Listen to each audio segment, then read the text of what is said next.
Buenos días a todos. Es una alegría poder estar nuevamente reunidos acá como iglesia para poder adorar a Dios, para escuchar de su palabra y para poder compartir, vernos y celebrar la vida nueva que Él nos ha dado. Nosotros seguimos estudiando el Evangelio de Marcos en nuestra serie Días Mejores y hoy día llegamos a los 40. ¿Eh? Qué hermoso. Llegamos al mensaje de número 40. Jesús ya llegando al final de la semana de la pasión ahí. Y el tema de hoy es espiritualidad coherente. Vamos ahí revisar el texto de Marcos 12, de los versículos 35 al 44, el final del capítulo 12 del Evangelio de Marcos. Quisiera invitar a una oración. Oremos para que el Señor nos bendiga en este momento. Señor, muchas gracias porque nos permites conectarnos. Muchas gracias porque nos permites tener esta disposición, esta conexión, las condiciones para poder realizar este culto virtual. Te pedimos, Señor, que estés presente en cada hogar en ese momento, que cada living, que cada pieza, que cada ambiente donde hay una persona conectada ahora pueda ser un espacio donde tu presencia se sienta y que podamos, Señor, aprender de ti, que podamos recibir tu palabra con alegría, que podamos ser confrontados, desafiados y transformados y que, Señor, que no salgamos de la misma manera como entramos a esta reunión. En nombre de Jesús, amén y amén. Amigos, acompáñenme en esa lectura aquí del Evangelio de Marcos, capítulo 12, versículos 34 o 35 al 44. Dice así el texto: mientras enseñaba en el templo, Jesús les propuso: ¿cómo es que los maestros de la ley dicen que el Cristo es hijo de David? David mismo, hablando por el Espíritu Santo, declaró: dijo el Señor a mi Señor, siéntate a mi derecha, hasta que ponga a tus enemigos debajo de tus pies. Si David mismo lo llama Señor, ¿cómo puede ser su hijo? La muchedumbre lo escuchaba con agrado. Como parte de su enseñanza, Jesús decía: tengan cuidado de los maestros de la ley. Les gusta pasearse con ropas ostentosas y que los saluden en las plazas, ocupar los primeros asientos en las sinagogas y los lugares de honor en los banquetes. Se apoderan de los bienes de las viudas y a la vez hacen largas plegarias para impresionar a los demás. Estos recibirán peor castigo. Jesús se sentó frente al lugar donde se depositaban las ofrendas y estuvo observando cómo la gente echaba sus monedas en las alcancías del templo. Muchos ricos echaban grandes cantidades, pero una viuda pobre llegó y echó 2 moneditas de muy poco valor. Jesús llamó a sus discípulos y les dijo: les aseguro que esta viuda pobre ha echado en el tesoro más que todos los demás. Estos dieron de lo que les sobraba, pero ella de su pobreza echó todo lo que tenía, todo su sustento. Hoy día vamos a hablar sobre cómo podemos construir una espiritualidad coherente, una fe que es coherente con lo que hacemos, con lo que vivimos, con lo que somos. Pero el tema es que en nuestra cultura la coherencia está como que muy incoherente. Esa es la verdad. Nosotros vivimos en un tiempo raro porque um, la coherencia en nuestros días es estimada y despreciada a la vez. Porque vivimos en una cultura muy pasional. Demandamos con mayor vigor, mucho más que en el pasado quizás, coherencia de los demás, coherencia de la clase política, coherencia de los que están en el control, en la autoridad, pero también hay una incoherencia en nuestras propias acciones que toleramos y toleramos toda base de una moral fluida, una moral pasional. Si te hace bien, está bien, no importa que no sea coherente. Vivimos en una sociedad que más o menos piensa así. Y la preocupación por la verdad eh, no es tan grande cuanto la preocupación por la emoción o por las sensaciones. Somos mucho más intolerantes a las incoherencias ajenas, obviamente, que hacia nuestras propias incoherencias. Somos bastante eh, pacientes con nuestra propia incoherencia. Decimos, no es tan así, no es tan grave.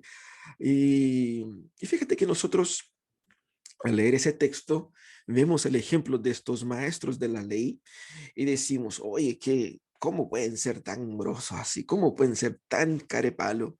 ¿Cómo pueden hacer tanto daño a la gente? ¿Cómo pueden ser tan incoherentes siendo maestros de la ley, haciendo algo tan pecaminoso? Pero fíjate que nosotros tenemos ese texto acá y ese texto nos cae a nosotros y nos muestra que nosotros no estamos tan distantes de la incoherencia que vemos aquí. Ese es el punto. Vamos a conversar hoy día sobre qué es una fe coherente, ¿cierto? Una fe coherente básicamente es aquella que tiene un sentido lógico, es decir, que es coherente en ella misma, que es coherente con la Biblia, ¿cierto? Entonces yo no puedo decir que creo algo que la Biblia no lo dice, sería incoherente decir que soy cristiano y creo algo que el cristianismo no enseña, ¿cierto? Entonces, el primer aspecto de la coherencia sería eso. Pero el segundo aspecto de la coherencia sería, ya, si yo creo que esto es así, debiera vivir de acuerdo a lo que yo creo. Eso es lo que todos esperamos. Eso es lo que todos tratamos de hacer en mayor o menor grado, con mayor o menor éxito, digamos. Pero para allá vamos. En ese texto que nosotros recién leímos, tenemos a Jesús ahora haciendo una pregunta retórica, que es el modelo de la enseñanza de los rabinos de aquella época, cuestionando a los líderes religiosos, en especial a los maestros de la ley. Jesús ya había recibido, Jesús estaba enseñando en el templo en la semana de la pasión, en la semana de la Pascua, de la fiesta de la Pascua, una semana en que judíos de todo las regiones de la época subían a Jerusalén. Entonces había una gran cantidad de gente, Jesús estaba ahí obviamente para esto, y él fue, mientras enseñaba, confrontado por los líderes religiosos, por los líderes del templo, después por los fariseos, saduceos, por los distintos líderes ahí. Y ahora, después de que Jesús había respondido a las 5 preguntas que ellos hicieron, que vimos en los 2 últimos mensajes, ahora Jesús quien propone, es Jesús quien los pone contra la pared, ¿cierto? Y Jesús va a terminar aquí, esa es su última enseñanza en el templo. Jesús va a salir del templo después de esta interacción y ya no va a volver más al templo, porque después él va a ser crucificado, va a resucitar, bueno. Entonces es su última participación ahí en el templo.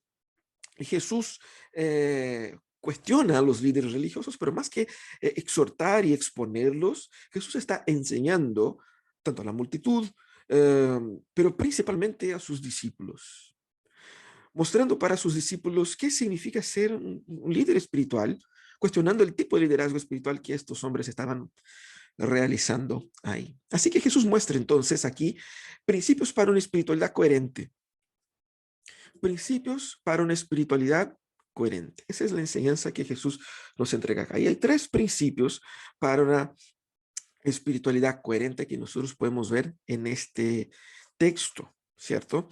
El primer principio que Jesús enseña, el texto está dividido en 3 partes, ¿ya? La primera parte es Jesús confrontando a los discípulos o los maestros de la ley con relación a su interpretación de qué significa ser hijo de David. Después Jesús denuncia sus prácticas y por fin la historia de la viuda pobre.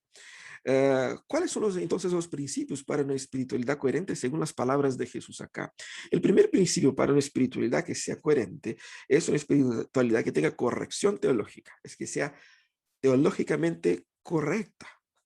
Y fíjate cómo Jesús denuncia a la incoherencia teológica de los maestros de la ley. Primeramente, Jesús va y los nombra ese grupo en especial por una razón muy específica. ¿Quiénes son estos maestros de la ley? Ellos eran aquellos teólogos, aquellos pastores, aquellos expertos en todo lo que era la Biblia en aquel entonces, el Antiguo Testamento.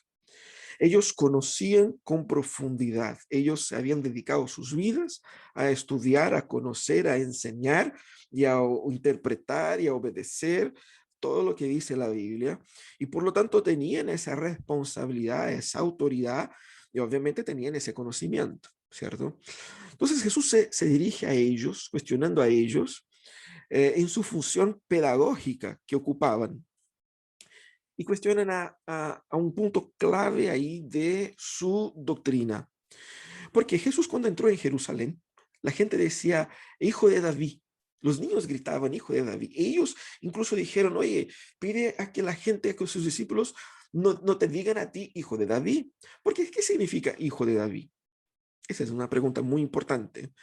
Um, ellos creían, los maestros de la ley, dentro de la teología de los judíos del primer siglo, creían que el título hijo de David era el título que solamente el Mesías recibiría. El Mesías, el Salvador, el Redentor del mundo, tendría que ser necesariamente, según ellos y según las escrituras, un descendiente biológico del rey David, ¿cierto? Según las promesas que encontramos en el Antiguo Testamento. Y está bien, y es verdad, la Biblia dice eso. Tenía que ser un descendiente biológico del rey David. Algo que Jesús sí lo era. Jesús también era un descendiente biológico del rey David.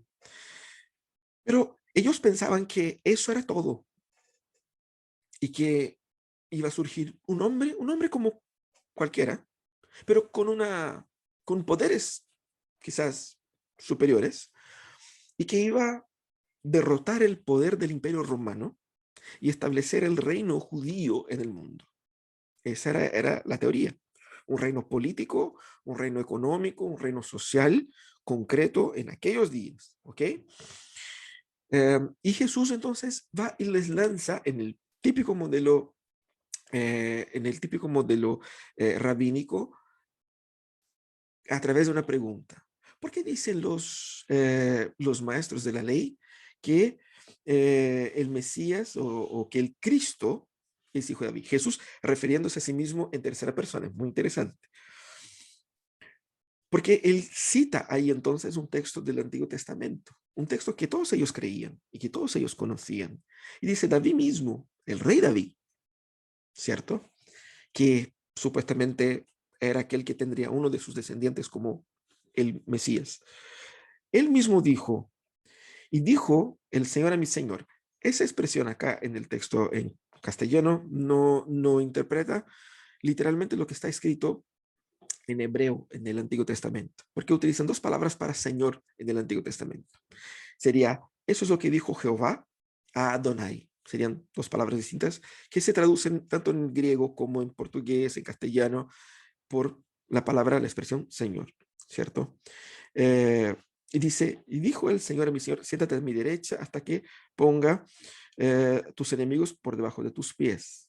Y dice, si David mismo lo llama Señor, ¿cómo puede ser su hijo? ¿Qué es lo que Jesús está hablando acá? Quizás algunos de ustedes están pensando, pastor, yo no entiendo nada de eso, de Señor, de Cristo, de Hijo de David, no tengo idea de lo que estás hablando. Para simplificar la cosa, los fariseos, los saduceos, los líderes religiosos y todos los judíos creían, como nosotros también creemos, que el Mesías tenía que ser un descendiente biológico de David. Pero lo que ellos estaban olvidando es que textos como este muestra que no se trata simplemente de un descendiente biológico solamente. Jesús está mostrando que ese texto dice que el mismísimo David llama a ese hijo suyo, a ese descendiente, ese hijo de David, lo llama de Señor. Y Jesús dice, ¿cómo uno puede llamar a un descendiente suyo de Señor suyo? O sea, ¿cómo puede ser al mismo tiempo inferior y superior? Aquí está el punto clave del cristianismo y que tenemos que entender y tenemos que perfeccionar en nuestras vidas. Jesús está mostrando acá que, como dice el Antiguo Testamento, que ese Mesías, este Salvador, tenía que ser tanto hombre como Dios. Porque el texto aquí dice que este Señor, es decir, este Mesías, este hijo de David, iba a ser puesto en una posición que solamente Dios tiene a la diestra de la divinidad, algo que el ser humano no puede compartir. Y dice, este que es llamado hijo de David, también es llamado por el mismo David de Dios. Por lo tanto, el Mesías tiene que ser tanto hombre como Dios.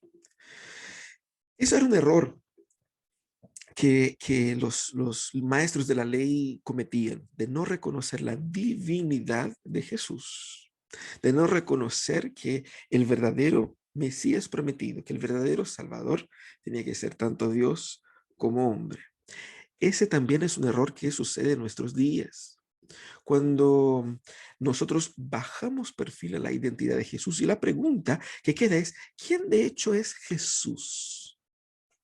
¿Quién es Jesús? Comprender su real naturaleza, la totalidad de su ser. Esa es la tarea, ese es el punto fundamental de nuestra labor como cristianos, como personas que están buscando a Dios.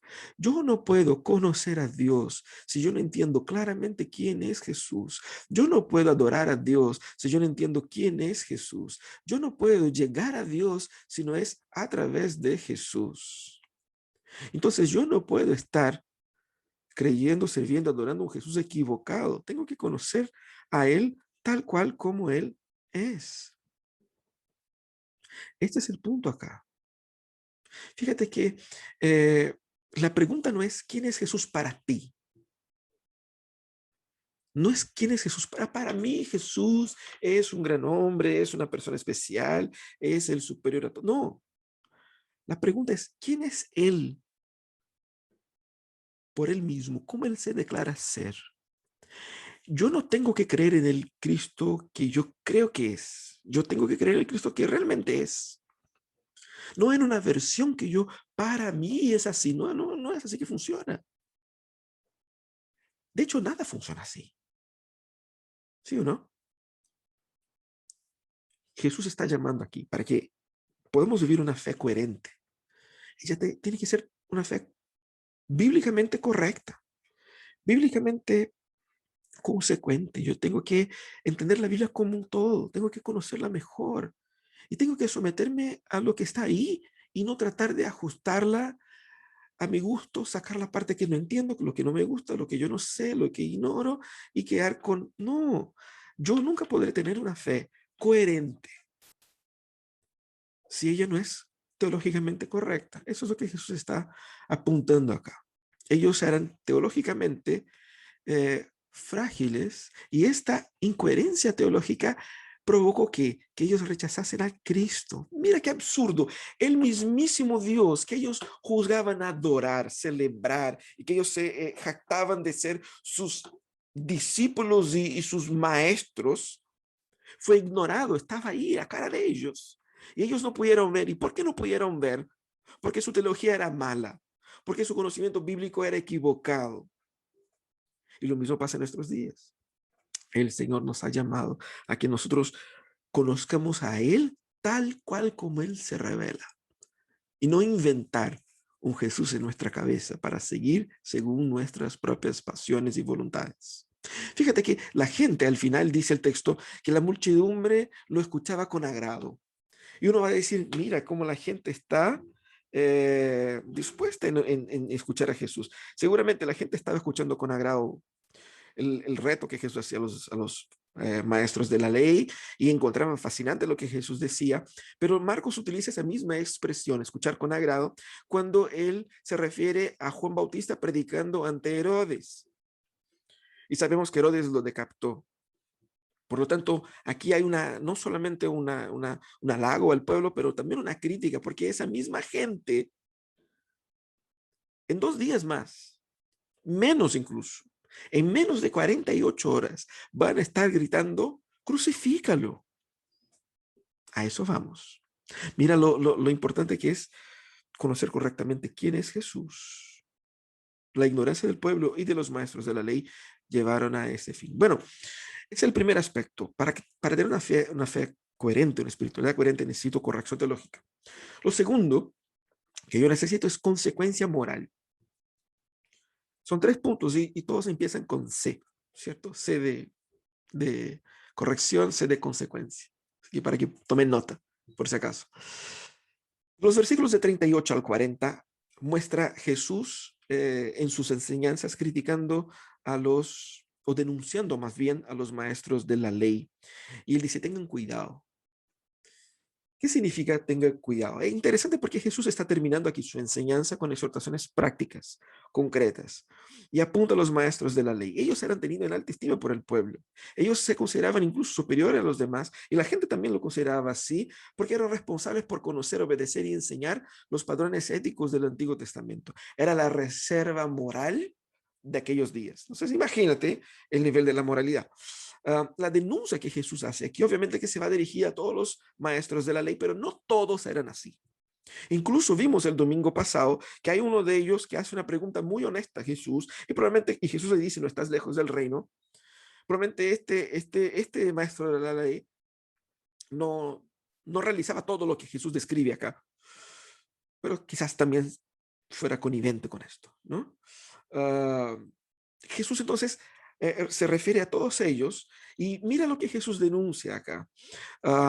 Jesús denuncia 6 prácticas genéricas, pero concretas, y que si uno se fija va de menor a mayor, de menos grave a más grave. Igual todo es grave, pero mira cómo Jesús describe. Primeramente dice que a ellos les encanta pasearse con sus ropas ostentosas y que los saluden en las plazas, ¿cierto? ¿Cómo se visten?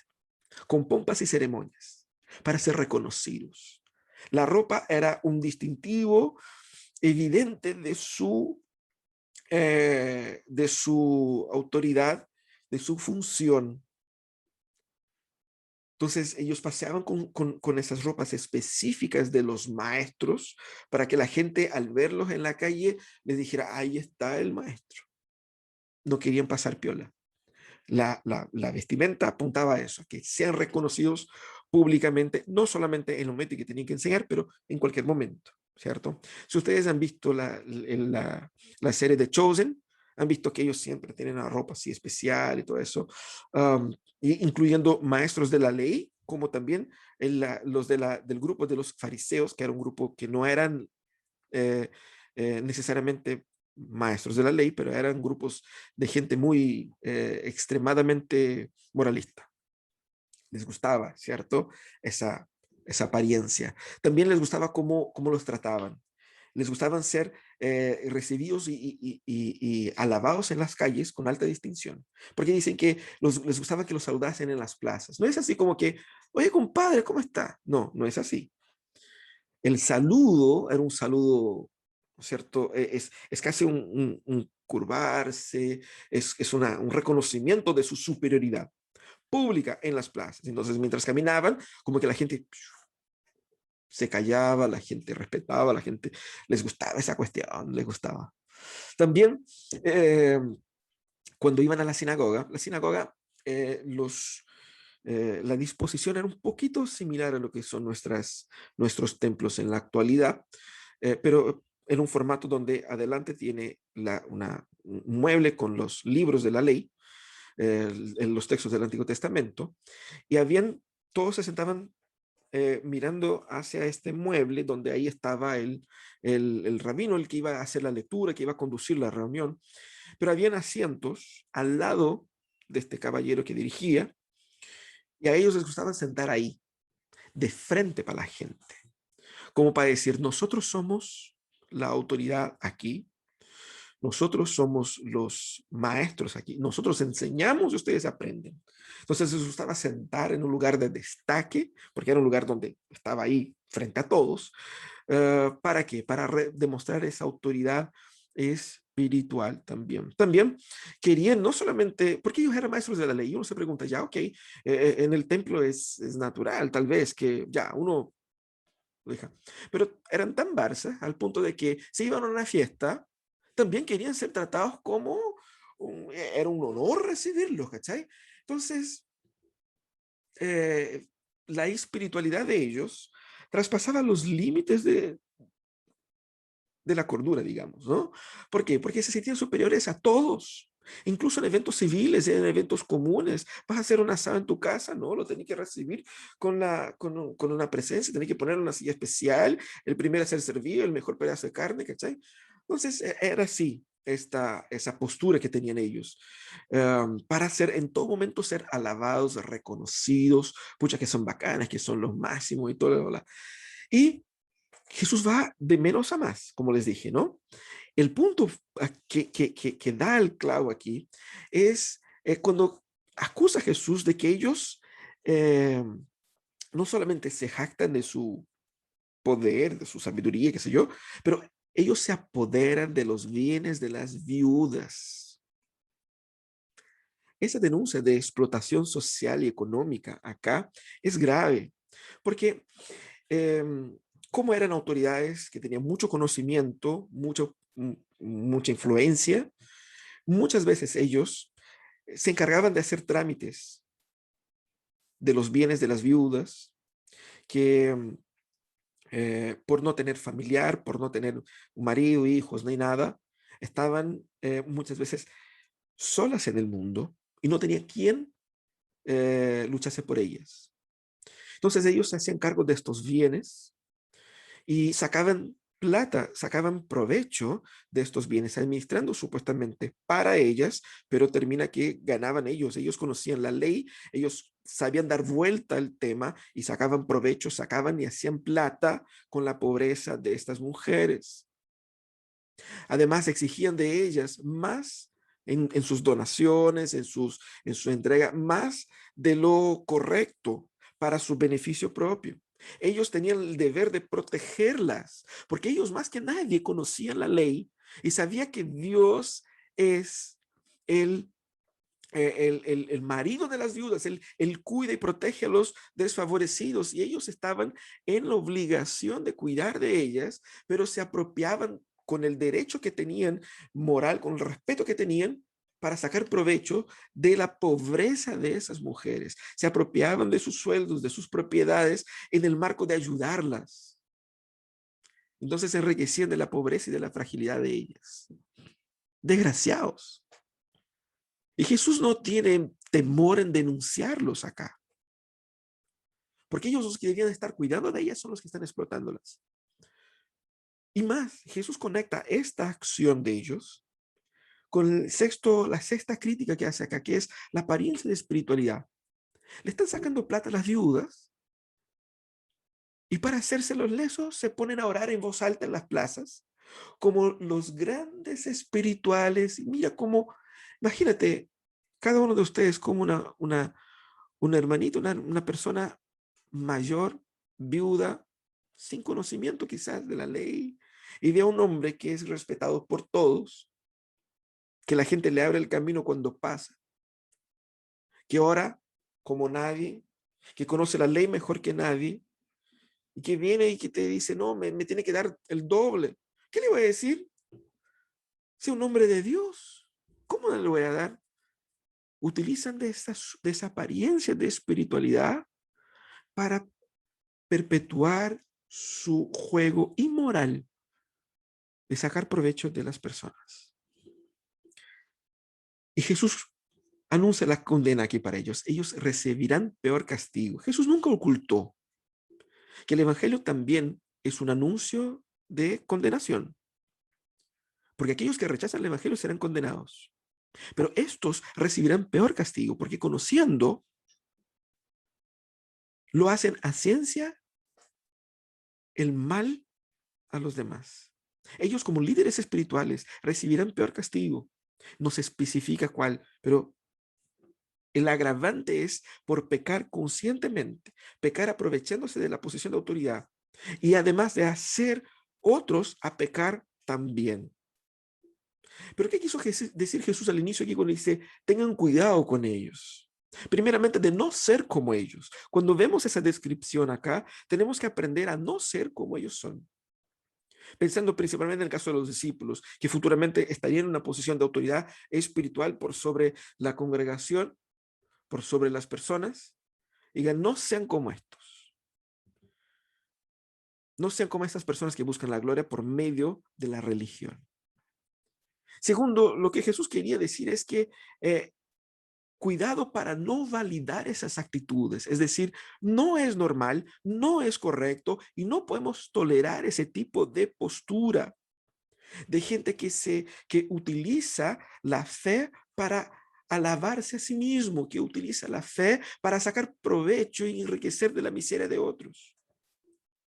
Fomentando aquí, cuando uno validando la actitud de estos hombres, se fomentaba el orgullo ajeno, sacando provecho de la situación, incluso la posibilidad de una adulación cruzada, es decir, si yo reconozco a los maestros de la ley, posteriormente ellos me van a ayudar con un trámite aquí y me van a conseguir una solución trucha que necesito.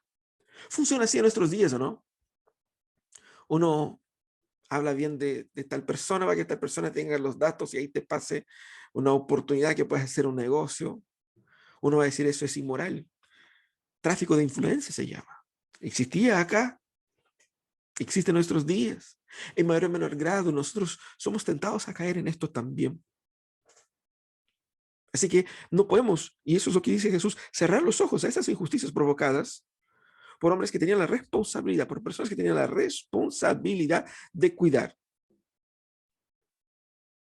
Porque muchas veces por temor, por miedo de ser rechazado, de ser condenado por ellos, porque pucha, son personas importantes de prestigio, puedo terminar en una situación donde voy a perder dinero, voy a perder mi reconocimiento social, voy a perder oportunidades. Y por temor a perder uno, dejaba que ellos siguieran con su corrupción. Pero fíjate que la denuncia que hace Jesús acá también es hacia ellos mismos, hacia estos mismos fariseos o maestros de la ley, para que ellos se arrepentiesen. Mira, ustedes están equivocados teológicamente, ustedes están equivocados moralmente. La fe de ustedes no ha sido suficientemente consistente para producir en ustedes una moral incuestionable. Todo lo contrario. Las palabras de Jesús también son palabras de gracia, de esperanza para ellos, es decir, arrepiéntanse. Y de hecho varios se arrepintieron. Vemos en la historia que algunos se convierten. Entonces la condena de Jesús es un llamado también a ellos de gracia. Nosotros somos y debemos entender eso. La fe que nosotros vivimos tiene que tener consecuencia moral, consecuencia práctica en la forma como tratamos al otro. La semana pasada aprendimos que ¿cuál es el principal mandamiento? Amar a Dios por sobre todas cosas. El que ama a Dios por sobre todas cosas no anda buscando, como ellos buscaban aquí, la gloria de las personas, porque la gloria va totalmente a Dios. Y el segundo mandamiento es amar al prójimo como a uno mismo. El que ama al prójimo cuida, protege, ayuda y no se saca provecho como ellos sacaron.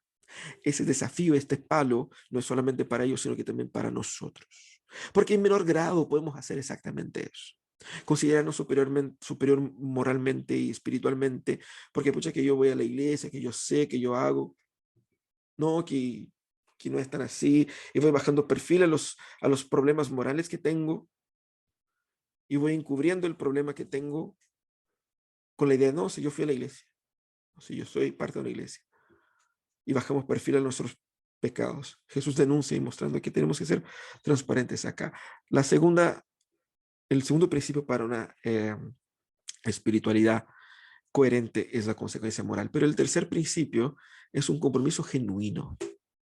Y fíjate que Jesús pasando ese momento, Jesús estaba todavía en el templo y se puso cerca de una parte del templo donde la gente depositaban ahí sus ofrendas. Ofrendas que demostraban la generosidad de la gente, también ofrendas que tenían que ver con la adoración a Dios, porque a través de estas ofrendas ellos estaban dedicando a Dios de sus primicias y agradeciendo a Dios por su cuidado. Jesús entonces está ahí y, y hay una relación entre ese episodio, el episodio de la mujer que pone dos moneditas en las ofrendas, con el anterior, porque Jesús aquí eh, no se refiere únicamente a los maestros de la ley, sino que a un grupo más amplio de personas, ¿cierto? Y muestra cómo la viuda, que era objeto de abuso de los maestros de la ley, aquí pasa a ser un instrumento de enseñanza. Los que estaban enseñando, y mira qué absurdo, los que estaban enseñando no eran los maestros de la ley, era la viuda pobre, mostrando qué es lo que significa el verdadero evangelio.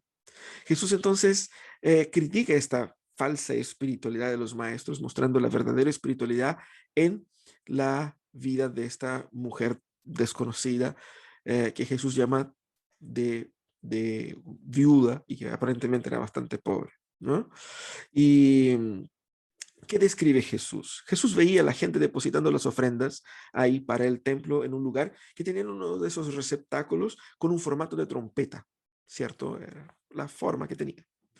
Y tenían distintas finalidades, habían distintos eh, eh, receptáculos ahí y cada uno para una finalidad distinta, ¿cierto? Considerando si era esta una semana de fiesta espiritual, de fiesta de la Pascua, la gente viajaba muchos kilómetros y llegaba con muchas ofrendas ahí. Entonces había mucha gente, mucho movimiento, muchas ofrendas.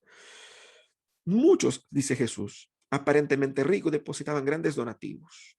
Sabemos que en, en aquella época los donativos se hacían en efectivo, ¿cierto? No en billetes, sino que en monedas, monedas de oro, monedas de distintos tamaños. El tamaño de la moneda indicaba su valor. La cantidad era obviamente algo que se notaba a lo lejos, ¿cierto? Y no solamente monedas se donaban otras cosas también, pero específicamente en este caso, en este lugar, se donaban ahí las monedas.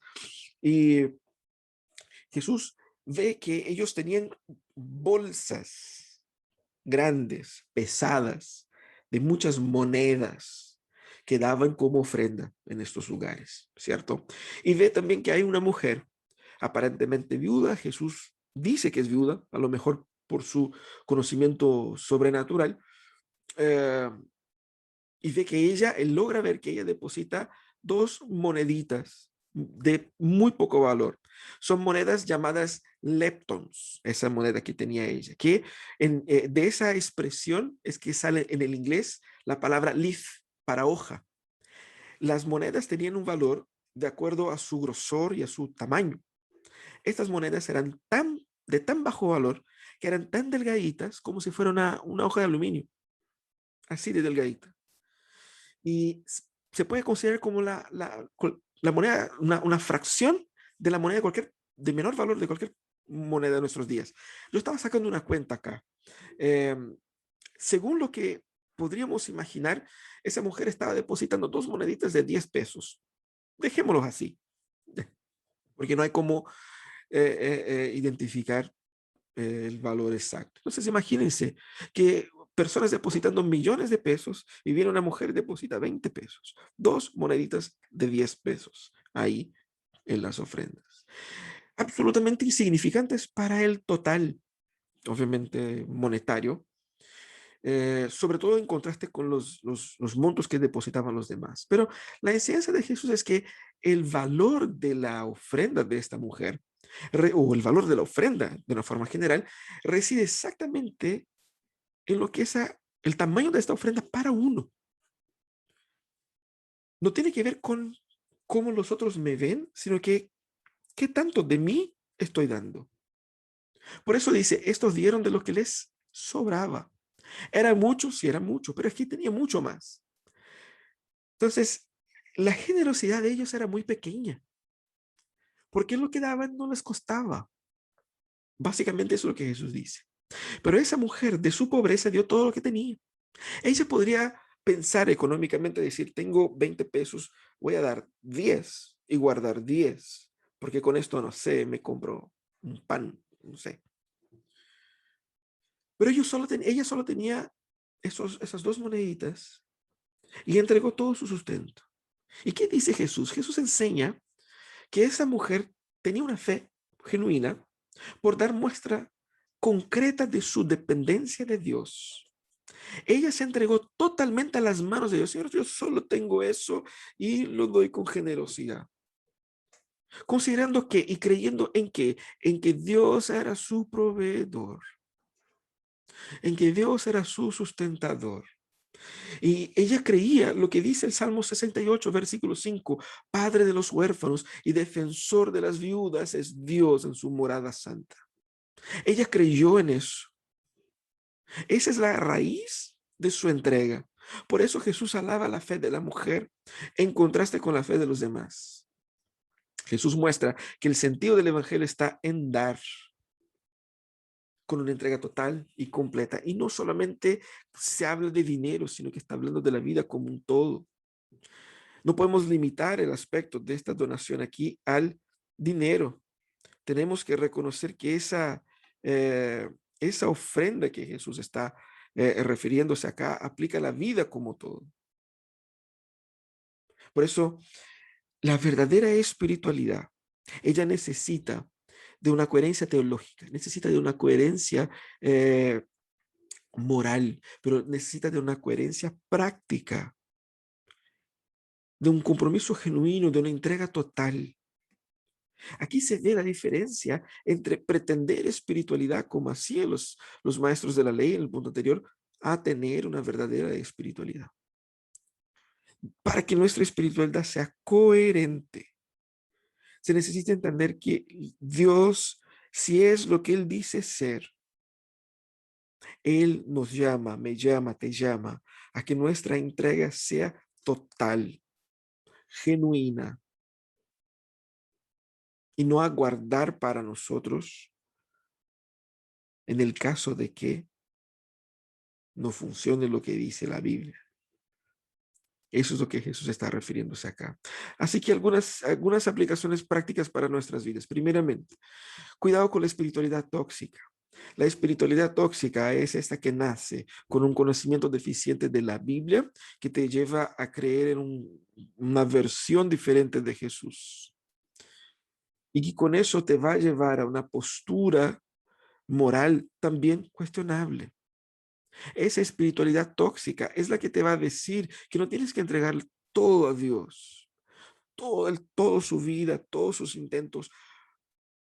Ella te va a decir, no, con eso está bien, con lo mínimo basta. Cuidado con esa espiritualidad tóxica, ¿por qué?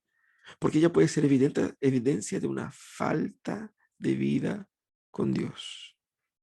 Ella puede alejarte de las bendiciones, de la gracia, del amor, de la paz.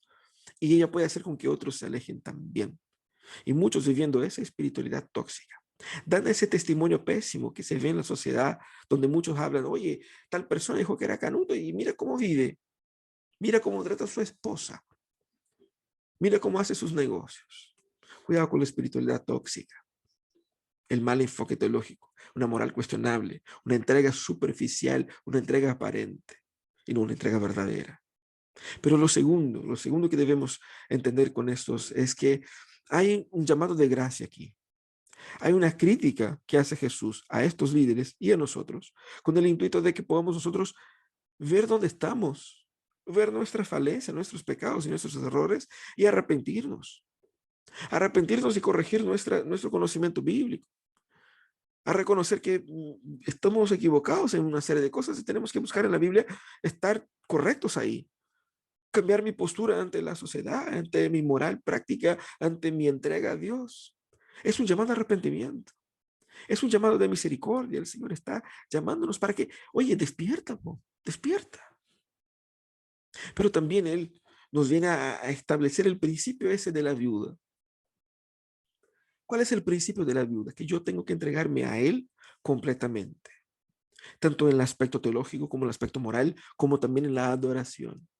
Que para eso la mujer estaba entregando esas monedas para adorar a Dios. Ella entregó todo para adorar a Dios con todo lo que tenía.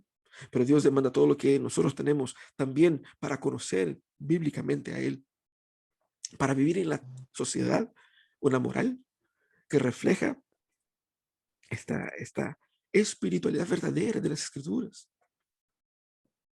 y para adorar a Dios con todo nuestro ser. Nosotros vivimos tiempos muy raros, pero la verdad es que nosotros nos excusamos, inventamos que, no, que está difícil, no, que es que el culto, que no sé qué, para justificar nuestra falta de entrega, nuestra teología limitada y nuestra moral cuestionable. El Señor nos llama a vivir una espiritualidad coherente. Y cuando vivimos una espiritualidad coherente, damos gloria a Dios en el mundo y más, Jesús es reconocido a través de nosotros.